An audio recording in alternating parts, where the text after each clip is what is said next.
The gleaming police cruiser prowls through Oakwood Heights like a predator among the million-dollar mansions, while Officer James Wilson adjusts his rearview mirror for the 100th time that morning. The autumn air carries a crisp warning of winter, but Wilson barely notices as his attention zeroes in on the well-dressed black man walking with measured steps along the pristine sidewalk ahead. The officer has patrolled this exclusive neighborhood for 15 years and prides himself on knowing every face, every car, and every routine that belongs in these manicured streets. Wilson leans forward slightly, his calloused fingers drumming against the leather steering wheel as he observes the man's perfectly tailored charcoal suit and polished Oxford shoes that probably cost more than his monthly salary. Something about the whole picture sets off alarm bells in his mind, honed by years of what he calls street instinct, the kind of instinct that earned him 4 commendations and a reputation for having a sixth sense about people who don't belong. The patrol car rolls silently behind its target, maintaining a distance that Wilson considers professional, but the expensive houses seem to watch with their gleaming windows like judgmental eyes as he follows the man past sprawling Victorian mansions and meticulously landscaped gardens. The morning sun catches the man's gold cufflinks, sending brief flashes of light that only make Wilson more suspicious in his mind. Expensive clothes could easily be a clever disguise for someone casing these wealthy homes. Reaching for his radio, Wilson runs through recent reports of burglaries in similar upscale neighborhoods across the state, his mind connecting dots that exist only in his prejudiced imagination. The man ahead maintains his steady pace, but Wilson notices him glancing back once briefly. Their eyes meet in a moment that sends electricity through the morning air. The officer sees defiance in that look, while missing entirely the weariness and resignation hiding beneath it. Wilson thinks about the briefing from last week about a sophisticated ring of thieves hitting wealthy neighborhoods, their trademark being their professional appearance and confident demeanor, targeting homes during Sunday mornings when families are typically at church services. The coincidence seems too perfect to ignore as he watches the man check his expensive watch and adjust his burgundy tie. The cruiser computer screen glows with activity as Wilson types in a general search for recent criminal activities, his actions driven more by deeply rooted biases than any actual suspicious behavior. The man ahead turns down Maple Avenue, one of the wealthiest streets in the district, lined with historic homes that regularly feature in architectural magazines.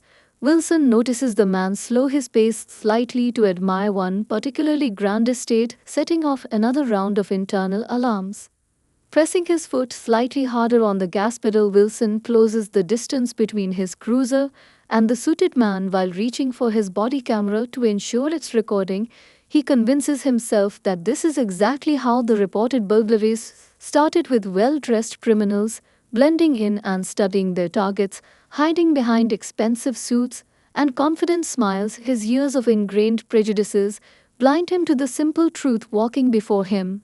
The autumn leaves scatter across the sidewalk in the wake of the man's measured steps as Wilson radios in his location and intention to perform a stop and identification check. The dispatch officer acknowledges with a crackle of static that seems to echo off the facades of the silent homes. The man ahead appears to walk slightly faster now, though Wilson tells himself this subtle change in pace only confirms his suspicions.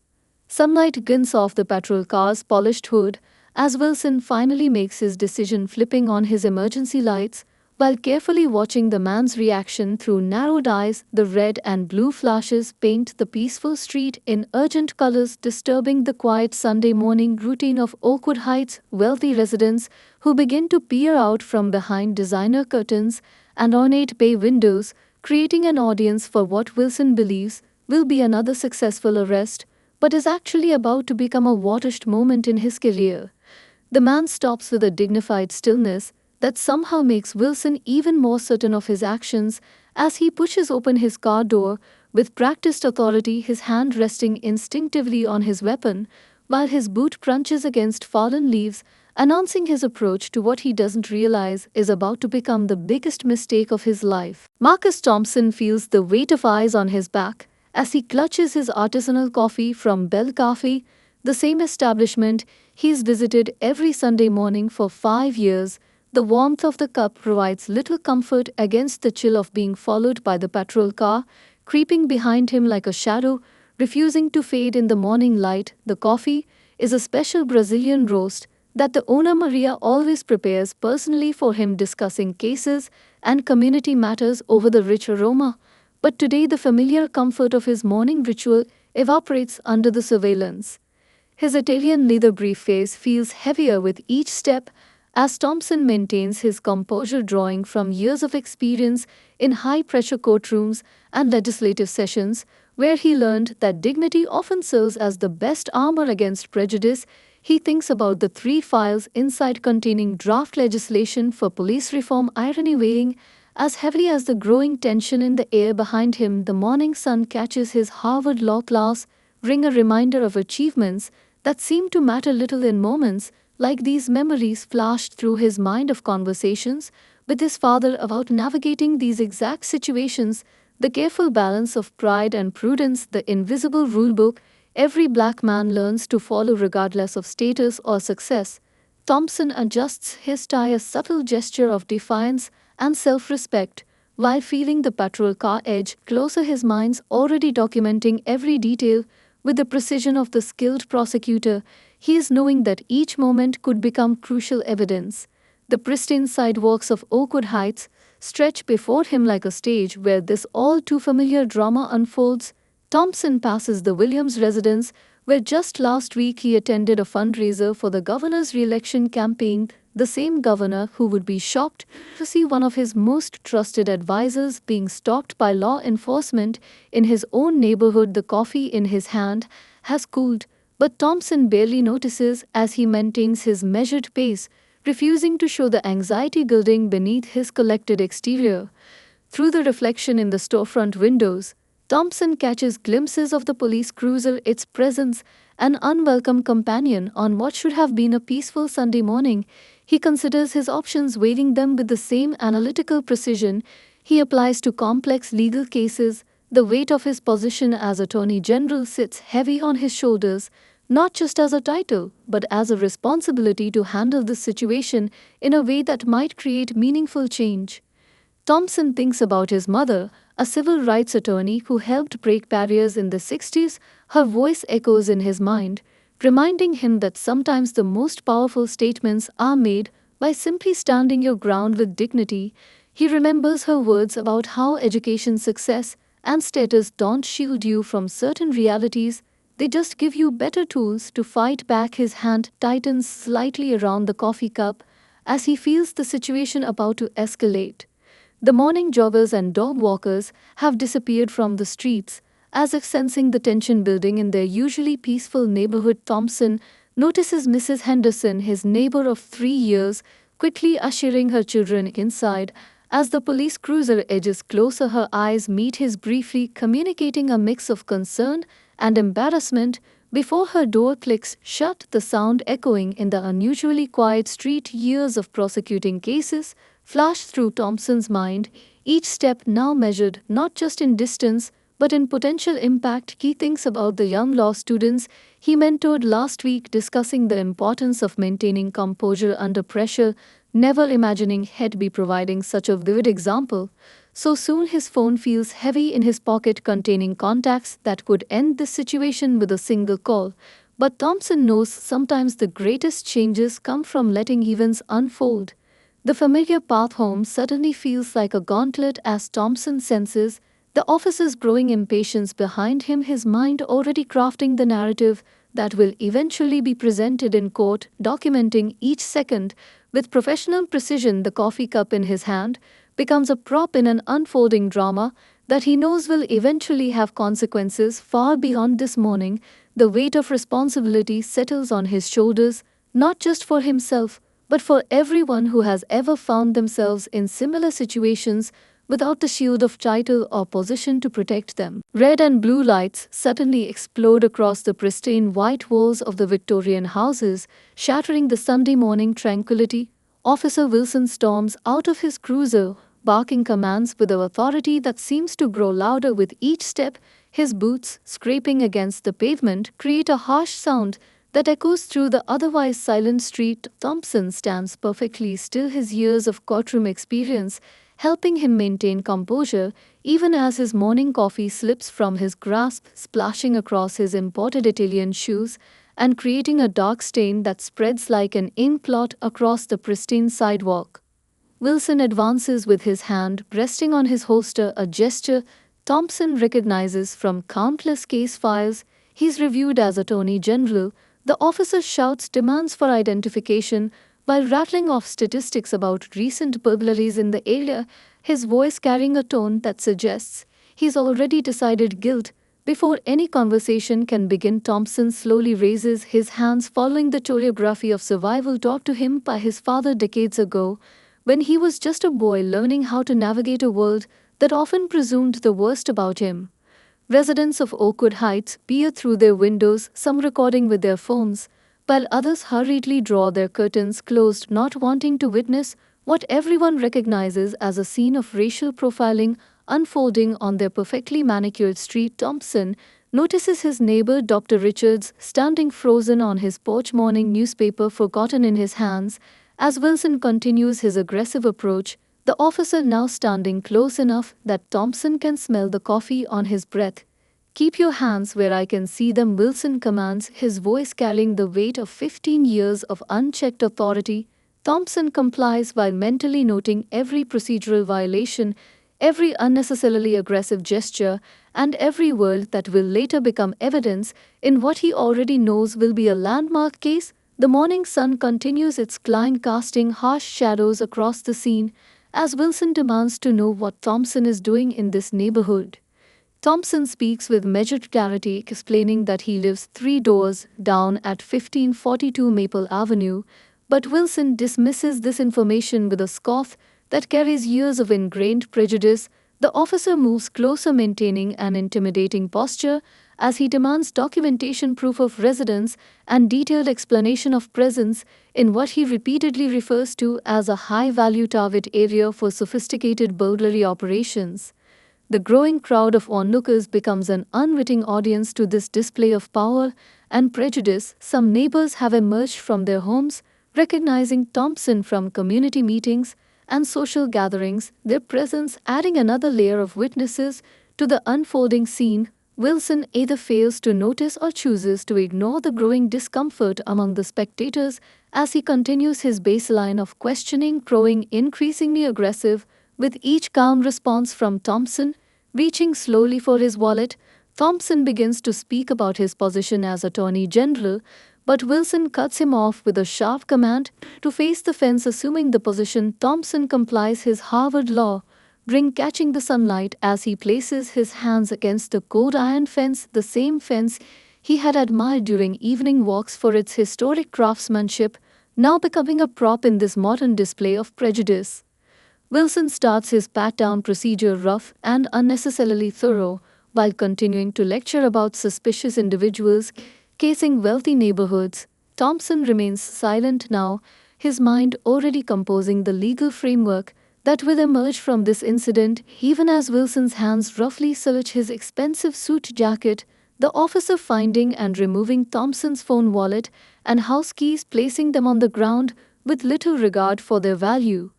The morning birds continue their songs, oblivious to the tension below, as Wilson runs Thompson's driver's license through the system. Thompson maintains his dignity even as his coffee continues to spread across the sidewalk, creating a dark map of this morning's wrong turn. The neighbors' whispers grow louder, some now openly protesting the officer's actions, but Wilson remains focused on his perceived catch of the day, completely unaware that he's writing himself into a cautionary tale that will be studied in police academies for years to come. Wilson produces his handcuffs, the metal catching the sunlight and sending a bright flash across the scene as he begins to recite the Miranda rights, his voice carrying the satisfaction of someone who believes they've caught a criminal mastermind in the act. Thompson allows himself to be cuffed, knowing that sometimes the most powerful response to injustice is to let it fully reveal itself. Handcuffs click shut around wrists that just yesterday signed major state legislation, the cold metal forming a stark contrast against Thompson's expensive suit as Officer Wilson leads him toward the patrol car, like a prized catch past manicured lawns and shocked faces of neighbors who've shared holiday dinners with the Attorney General. The morning sun seems to mock the situation, casting long shadows across the perfectly maintained sidewalk, where Thompson's spilled coffee now marks the spot where dignity meets prejudice. Mrs. Chen from across the street stands frozen while watering her prized roses, the garden hose forgotten in her hands, creating a puddle at her feet, as she watches the man who helped her son get into law school being treated like a common criminal, her phone already speed dialing her husband, a senior partner at one of the state's most prestigious law firms. Thompson catches her eye briefly, offering a subtle nod that somehow carries both reassurance and determination. Wilson pushes Thompson toward the back seat of the cruiser with unnecessary force, causing him to bump his head against the door frame, an action that draws audible gasps from the growing crowd of onlookers. Thompson thinks about his mother, who marched with Dr. King, and how she always said sometimes you have to let injustice play its full hand before you can truly change the system. His perfectly pressed suit, now wrinkled under the constraints of the handcuffs, becomes a physical reminder of the thin line between power and powerlessness. The leather backseat of the police cruiser feels cold against Thompson's neck as Wilson slams the door with a flourish of authority that seems to echo through the quiet Sunday morning neighborhood. Dr. Richards has now joined Mrs. Chen on the sidewalk, both frantically making phone calls, their voices carrying fragments of urgency across the previously peaceful street, while others record the scene with trembling phones, creating digital evidence of what Thompson knows will become a defining moment in his career. Through the patrol car's window, Thompson watches his neighbors gather in clusters, their morning routines forgotten as they witness the Attorney General being arrested outside his own home. He catches snippets of their conversations as Wilson starts the engine, some expressing outrage, others already discussing calls to the mayor's office, the governor's mansion, and various news outlets. The irony doesn't escape Thompson that the very community he worked so hard to join now watches helplessly as he experiences the same prejudice he fights against in court.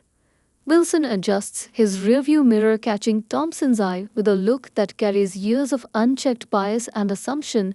The officer begins filling out his preliminary report, occasionally glancing back with a satisfaction that would soon turn to horror. Thompson maintains his composure even as the handcuffs dig into his wrists, his mind already crafting the narrative that would transform this personal humiliation into institutional change.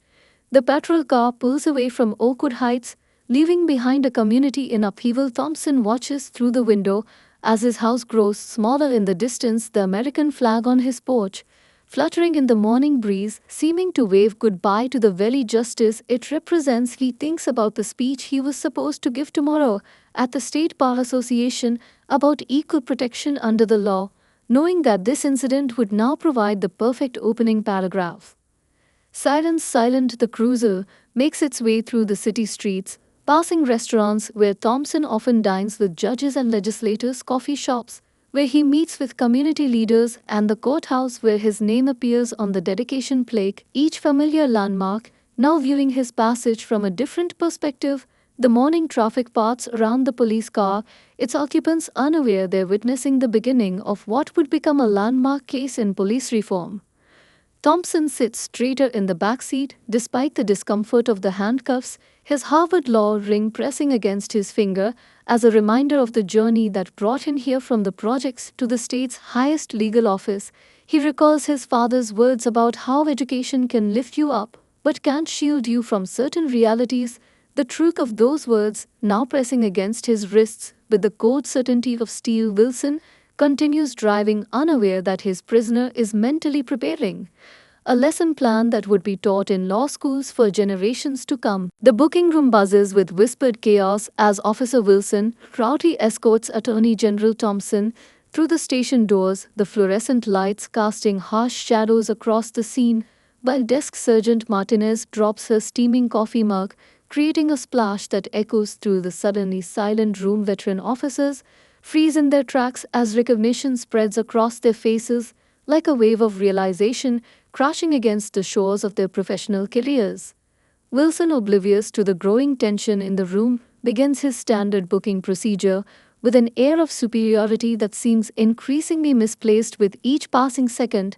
Thompson maintains his dignified silence as multiple officers scramble behind Wilson's back, making frantic phone calls to supervisors, their whispered conversations creating a symphony of panic that fills the station. Captain Rodriguez emerges from his office, takes one look at Thompson, and immediately turns ghost white before rushing back inside, the sound of his door slamming echoing through the now eerily quiet booking area.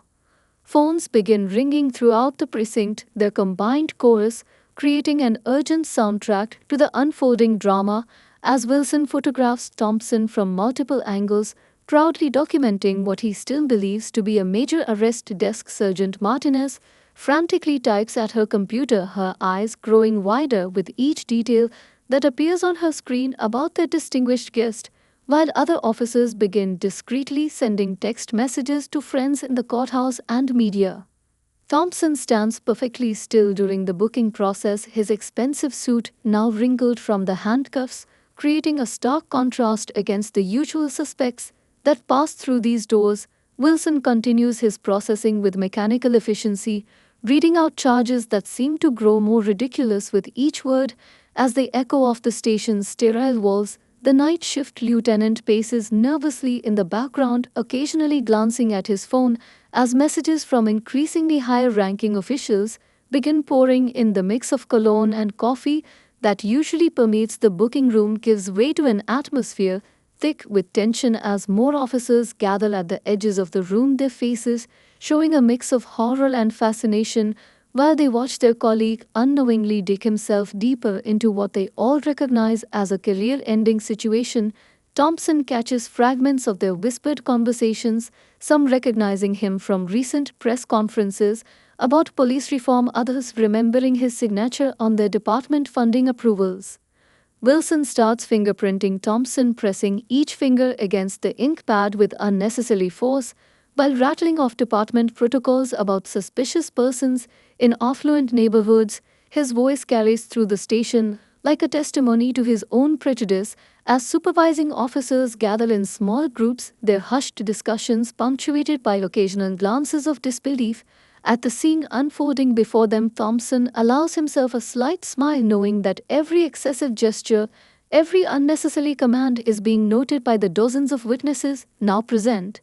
The booking room camera continues its mechanical documentation as Wilson leads Thompson to the holding area, their footsteps echoing against the linoleum floors, creating a rhythm that seems to match the increasing pace of panic spreading through the station. Officer Chen rushes past them toward the captain's office, clutching what appears to be a newspaper featuring Thompson on the front page, while the booking desk phone rings continuously unanswered as Martinez stares open-mouthed at her computer screen. Thompson observes it all with the careful eye of a seasoned prosecutor, mentally noting every face, every reaction, and every procedural violation that would soon become evidence in what he already knows will be a department-wide investigation. Wilson continues his work with the determination of someone building their own gallows piece by piece, unaware that each form he fills out, each right he reads, becomes another nail in the coffin of his law enforcement career. The morning shift changes, bringing fresh officers who stop dead in their tracks as they enter the booking area, their routine greetings dying on their lips as they process the scene before them. Thompson standing dignified despite his handcuffs, while Wilson proudly updates his arrest report. The tension in the room grows thicker with each passing minute as more personnel recognize the man in custody, their reactions ranging from shocked whispers to panicked phone calls, creating a cascade of consequences that would soon reshape the entire department. Wilson finally looks up from his paperwork, noticing for the first time the unusual atmosphere in the booking room, the strange behavior of his colleagues, and the increasingly urgent messages being passed between superior officers. Yet somehow he remains blind to the gravity of his situation as he prepares to escort the state's highest-ranking legal official to a holding cell. Thompson maintains his silence, knowing that sometimes the most powerful statements are made without words. Morning sunlight streams through the towering courthouse windows, illuminating dust motes that dance around Officer Wilson as he struts into the courtroom like a conquering hero, his polished badge catching the light and sending small flashes across the ornate walls. The officer maintains his confident swagger until the scene before him slowly comes into focus, causing his steps to falter and his proud posture to wilt like a flower in drought. The normally quiet courtroom overflows with a who's who of state legal power. The governor sits in the front row, his face a mask of controlled anger, while the Chief Justice of the state Supreme Court whispers intensely with the district attorney. Television cameras line the back wall, their red lights blinking like warning beacons as reporters scribble frantically in notebooks. Wilson feels his throat go dry as he recognizes faces from the evening news, legal commentators, civil rights attorneys, and what appears to be every major news outlet in the state. Bailiffs struggle to maintain order as more people attempt to squeeze into the already packed gallery. Congressional representatives sit shoulder to shoulder with civil rights leaders, while police union officials shift uncomfortably in their seats, avoiding eye contact with everyone. Wilson spots his police chief slumped in a corner seat, looking like a man attending his own funeral, while department lawyers flip anxiously through thick binders, their faces growing increasingly pale as they review the morning's events. The air in the courtroom feels electric, charged with anticipation as Wilson makes his way to the prosecutor's table, his footsteps echoing off the marble floors like a countdown to disaster. Court clerks whisper behind raised hands, their eyes following his every move, while legal aides rush back and forth carrying stacks of documents that seem to grow larger with each trip.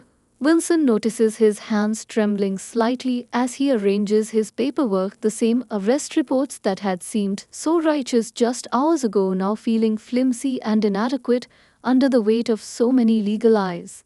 Seasoned attorneys, who normally trade friendly barbs before proceedings, sit in stone-faced silence, their usual camaraderie replaced by an atmosphere thick with tension. Wilson watches as more security personnel enter the courtroom, positioning themselves strategically, while photographers adjust their cameras, ensuring every angle is covered for what everyone seems to know will be a historic session. The morning sun continues its journey across the sky, sending shadows dancing across the state seal, mounted proudly behind the judge's bench. Wilson feels sweat beginning to form under his collar as he recognizes more faces in the crowd, civil rights leaders he's seen on television, legal scholars whose books sit on shelves in the station, and community leaders who've long advocated for police reform.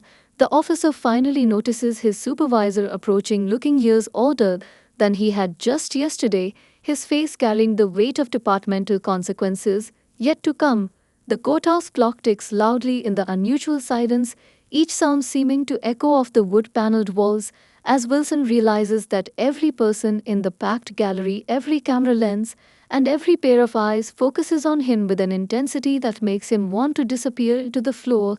The gravity of his situation finally begins to dawn on him as he notices several internal affairs officers entering quietly through a side door, their presence adding another layer of significance to the unfolding scene. A door opens behind the judge's bench, causing the gallery to fall into absolute silence as court personnel begin taking their positions. Wilson feels his legs go weak as he spots several state Supreme Court justices filing into observer seats, their presence unprecedented for a simple arraignment. The officer wants to loosen his collar, but his arms feel too heavy to move as the weight of the morning's poor decisions settles fully onto his shoulders. The court clerk stands, calling for attention, her voice carrying across the now silent room like a pronouncement of doom. Wilson remains rooted to his spot as the gallery rises in unison, the rustle of expensive suits and shuffling papers creating a soft symphony of anticipation.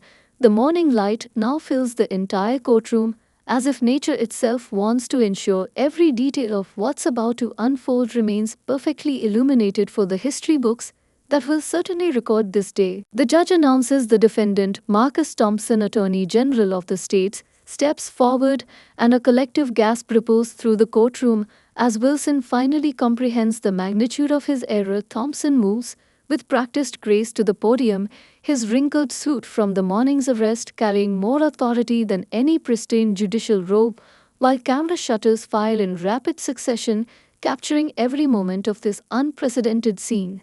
Thompson stands tall before the bench, his presence commanding attention without effort, his Harvard law ring catching the light as he raises his right hand to be sworn in. Wilson feels his knees weaken as he watches the man he had handcuffed just hours ago transform into the embodiment of legal authority in the state. The officer notices his police chief sink lower in his seat, while departmental attorneys frantically shuffle through papers, looking for any defense against the storm they know is coming. The gallery holds its collective breath as Thompson begins to speak, his voice carrying the weight of not just his position but of countless similar incidents that never made it to this level of scrutiny.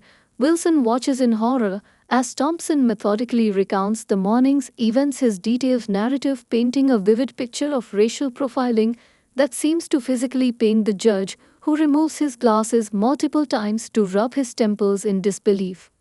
Reporters' fingers fly across laptops documenting every word as Thompson describes the coffee cup falling, the unnecessary force, the ignored explanations, and the humiliation of being handcuffed outside his own home. Wilson feels each detail like a physical blow, his earlier confidence evaporating under the harsh light of judicial scrutiny, while Thompson continues his statement, weaving personal experience with legal precedent in a way that only a seasoned prosecutor could manage.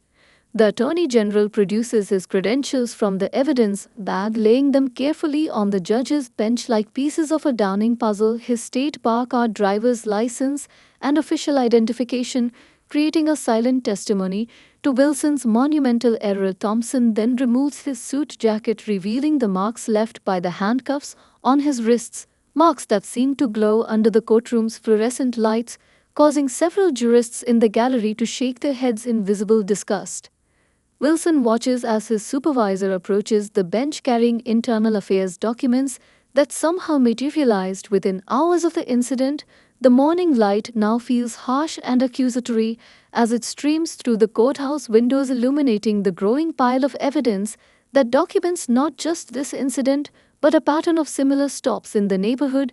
Thompson stands unwavering as statistical data about racial profiling in the department is presented, his presence a living testament to the failings of the system. The Chief Justice leans forward in his observer seat as Thompson pivots from personal account to legal analysis, seamlessly connecting his experience to landmark civil rights cases, his words echoing off the wooden panels like a lesson in constitutional law. Wilson feels increasingly small as Thompson references cases he himself had argued before the Supreme Court, cases about equal protection and abuse of power that now seem ironically prophetic. Camera crews adjust their equipment as Thompson produces his own phone records, showing calls made to his office during the arrest, calls that Wilson had ignored as desperate pleas from another suspect. The Attorney General methodically enters into evidence, security footage from neighboring houses, footage that captures every moment of the profiling and arrest, while Wilson stares at his shoes, unable to watch his career crumbling on the overhead screens. Thompson approaches his conclusion, his voice carrying the authority of his office, mixed with the weariness of someone who has seen this scene play out too many times before. He presents to the court a comprehensive plan for departmental reform that had apparently been in development for months. Wilson realizes with growing dread that his actions have simply provided the perfect catalyst for sweeping changes that will reshape law enforcement across the state. The morning sun reaches its zenith as Thompson finally addresses his own charges, dismissing them with the authority that comes with his position, but announcing his intention to personally oversee a complete investigation of departmental practices. Wilson feels the weight of every eye in the courtroom as Thompson turns slightly, meeting his gaze for the first time since the morning encounter. The Attorney General's expression carries no anger, only a determined resolve that somehow feels more devastating than any show of rage. As Thompson concludes his address, the courtroom remains perfectly still, as if the weight of history has pressed pause on the entire scene. Wilson finally understands that he stands at the center of what will become a defining moment in law enforcement reform, his actions having opened a door that can never be closed again. The judge removes his glasses one final time, looking down at Wilson with an expression that promises consequences far beyond this morning's misguided arrest. While Thompson retrieves his suit jacket and prepares to exit the courtroom, leaving behind a legacy that will echo through police academies for generations to come. Camera crews adjust their equipment as Thompson produces his own phone records, showing calls made to his office during the arrest, calls that Wilson had ignored as desperate pleas from another suspect. The Attorney General methodically enters into evidence security footage from neighboring houses, footage that captures every moment of the profiling and arrest, while Wilson stares at his shoes, unable to watch his career crumbling on the overhead screens. Thompson approaches his conclusion, his voice carrying the authority of his office, mixed with the weariness of someone who has seen this scene play out too many times before. He presents to the court a comprehensive plan for departmental reform that had apparently been in development for months. Wilson realizes with growing dread that his actions have simply provided the perfect catalyst for sweeping changes that will reshape law enforcement across the state. The morning sun reaches its zenith as Thompson finally addresses his own charges, dismissing them with the authority that comes with his position, but announcing his intention to personally oversee a complete investigation of departmental practices.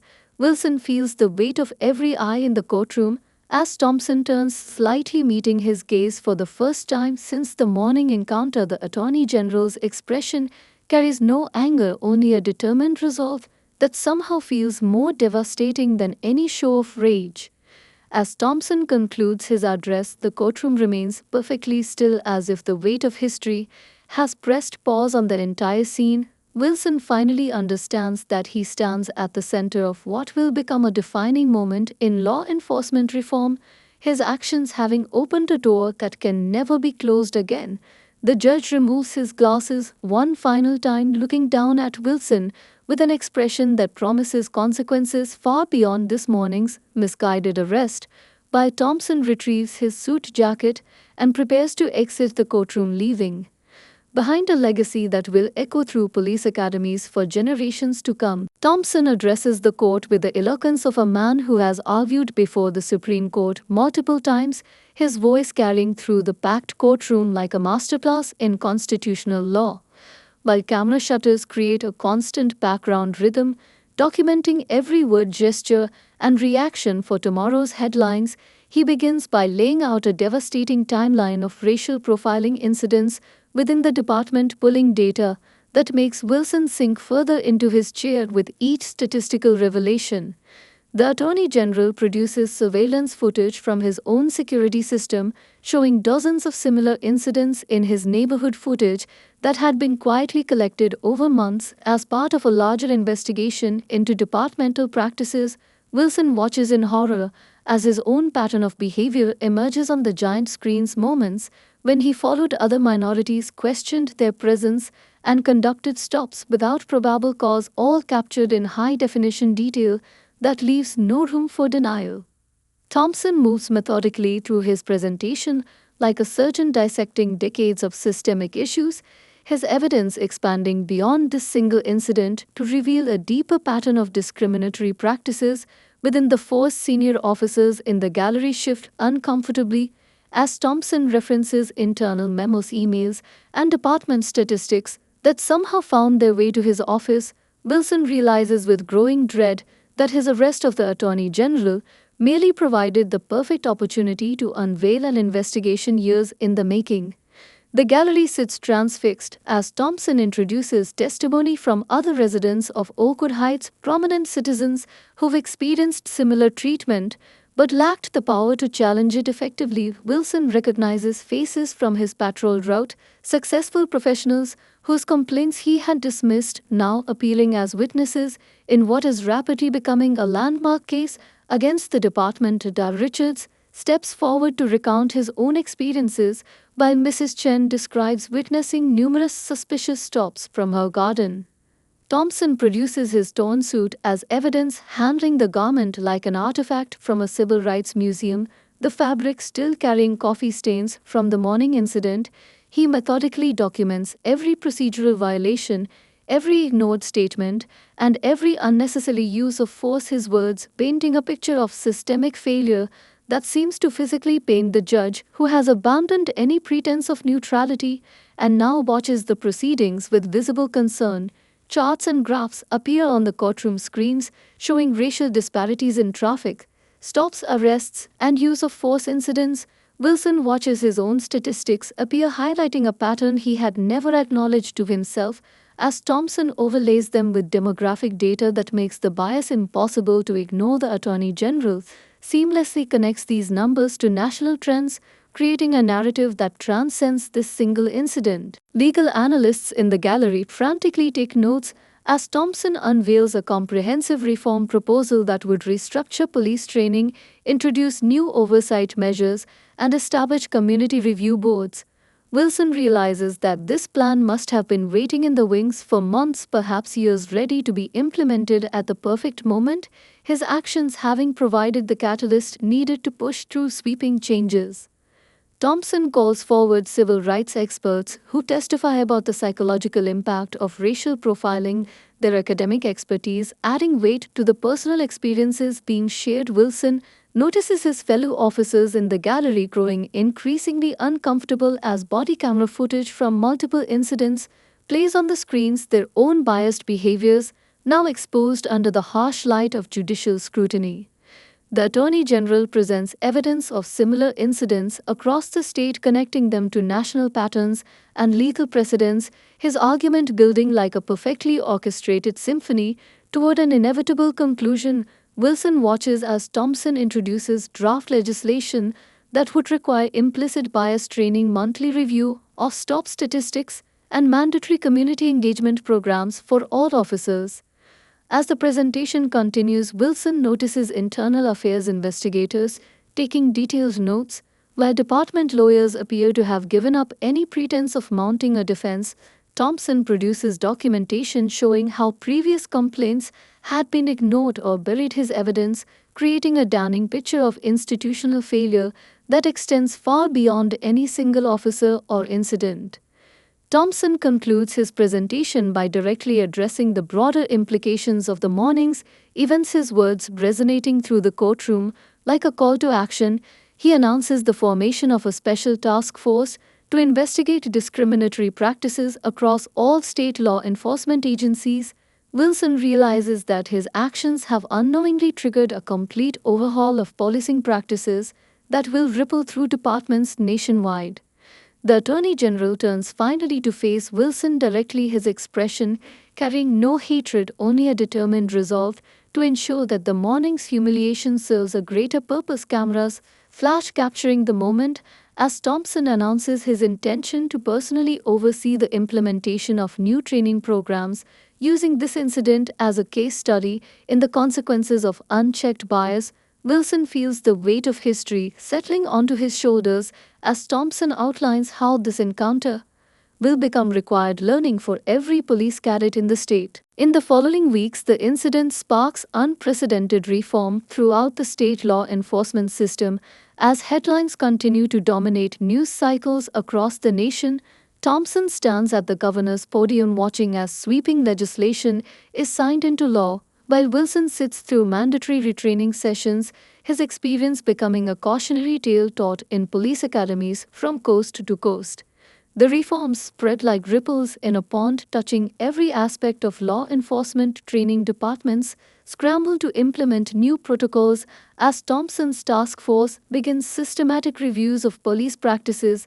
Nationwide civil rights organizations celebrate the changes, while police unions grudgingly acknowledge the need for reform. Wilson finds himself featured in training videos, his actions dissected in classroom discussions as an example of how implicit bias can blind even experienced officers. Thompson transforms his morning of humiliation into a powerful catalyst for change, using his position to push through reforms that had previously seemed impossible. Police departments across the state undergo mandatory bias training, while community oversight boards gain real authority to review police actions. Wilson watches from mandatory sensitivity training as his former patrol route becomes a testing ground for new community policing initiatives. The Attorney General's office releases comprehensive guidelines for police encounters, requiring officers to document and justify every stop, while establishing clear consequences for discriminatory practices. Wilson, now assigned to desk duty, notices his former colleagues adapting to body cameras that live stream to civilian oversight committees, their every interaction subject to real-time review and analysis. Thompson appears on national news programs discussing the reforms, his composed recounting of that Sunday morning serving as a powerful testament to the ongoing need for change. Wilson catches these interviews during his breaks from retraining, watching as the man he arrested becomes the face of police reform movements across the country. Legal scholars begin citing the Thompson incident in academic papers, while law schools add the case to their civil rights curriculum. New recruits at the police academy now spend additional weeks studying implicit bias, with Wilson's bodycam footage serving as a primary teaching tool.